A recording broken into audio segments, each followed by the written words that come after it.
Hi, my name's Alyssa Young, and this is my hypothesis presentation on my term paper, which is the digital world the future for artists? So as of today, 3 billion people use the internet. Everything imaginable can be done online, from ordering food, streaming television, and online banking. In today's technology-filled world, artists now have an online platform to showcase their artwork. And so, just kind of introduction. So I have here live stats, just a screenshot of some of the live stats on this website I found. And these are happening every second. That number at the bottom there, you watch it change. And I think it's just really interesting to see that this is constantly growing. You have Tumblr posts that were just today, photos uploaded just today. Like, so many people and things are happening online, and that if you're not a part of it, you really are missing out. And I think as an artist, it's important to see these numbers. And I took these screenshots at like 1:30, 2 o'clock. So like, by the end of the night, these will be pretty high. And like I said, I think it's very important. So into my hypothesis, I think that selling and showcasing art online is revolutionizing the way we view and buy artwork. I also think that social media platforms benefit the artists and online galleries, and the auction sites are helping the art market grow. So social media has become the primary source, the primary way that consumers discover art. And I have them split up. I have social media and then like fine art media. But in this case, we have Facebook, Tumblr, Twitter, Instagram, Pinterest, Etsy. And these sites really are more...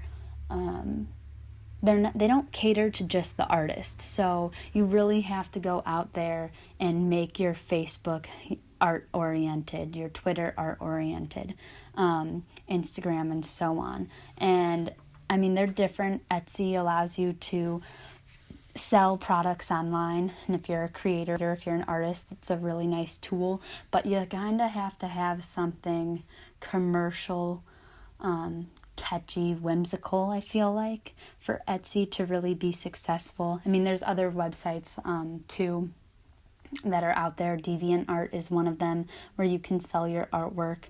It's like a large online gallery, but still kind of not as high end. Also, another interesting fact is that 18 to 34-year-olds, their most preferred social media platform was Instagram at 65%, Facebook at 60%, and then LinkedIn was at 28%. And this was in a survey done by Hiscox on the art market in 2016. And I thought that was really interesting to see.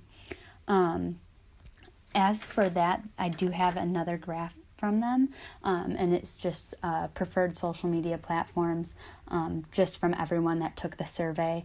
And Instagram and Facebook were the two contenders. And I think it's interesting to see that Instagram in 2016 rose in about 20% from where they were the year before, and I can agree with that completely. I use Instagram. I've been trying as an artist to use it to show my work, and I think if you're really successful at it, it can be really beneficial, where areas Facebook doesn't really allow you to have that follower base.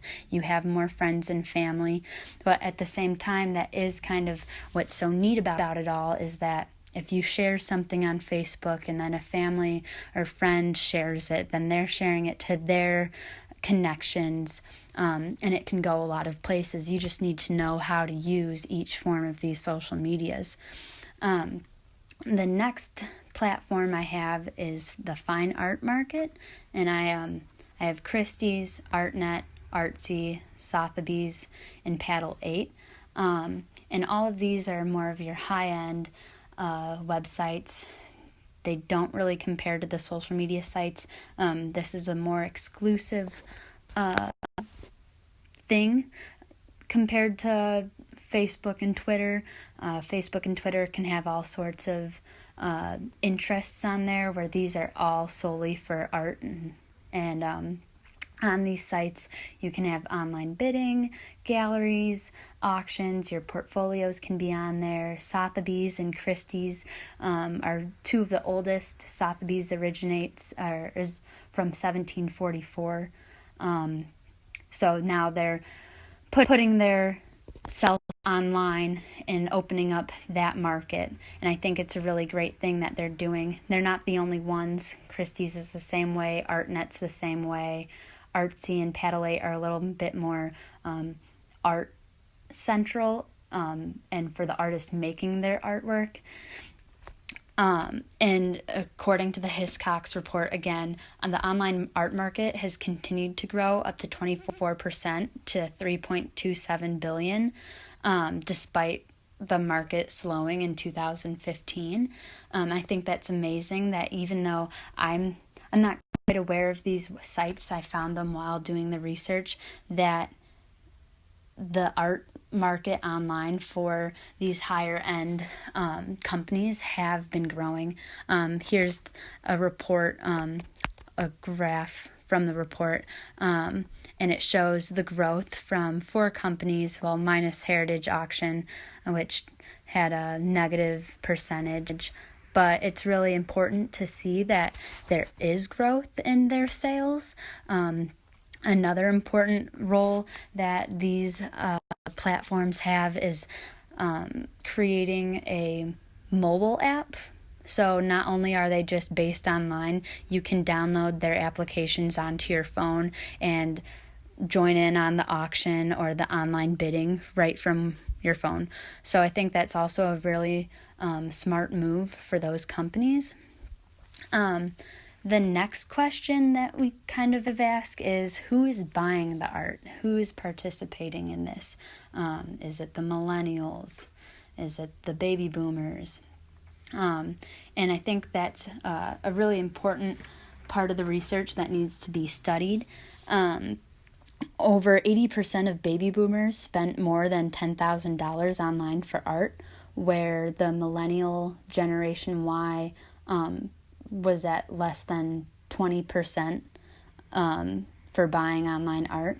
And then in another survey done by TFAF, which is another online art association, their survey showed that 3/4 of collectors were male, and that 73% were over the age 40 to 69, and artists under 29 made up only 3% of the collectors surveyed. So I really think that finding more information on the buyers, on who's buying and in what network they're buying, because from the Hiscox report, they mentioned that 81% of their participants in the survey were from Europe and the US, and they were fine art collectors. They weren't collectors of just all art. So these people were more high-end, more wealthy. So I think it would be nice to know where the percentage of sales comes in from places like Etsy, places like DeviantArt, all of the more mainstream social media sites that are that everyone are able to go on. So I think that would be more research that needs to be done. But as for my hypotheses, it's proven that this market is growing, that the online market is beneficial to the art world. I definitely think that things could change quickly depending on technology, but that's just something that you can't take in that if or the what if quite yet. You just have to see how it's working, and I think from the past couple of years that it's proven that the art market online is successful. So thank you for listening to my hypothesis presentation. Looking forward to reading everyone else's and listening to those. So thank you.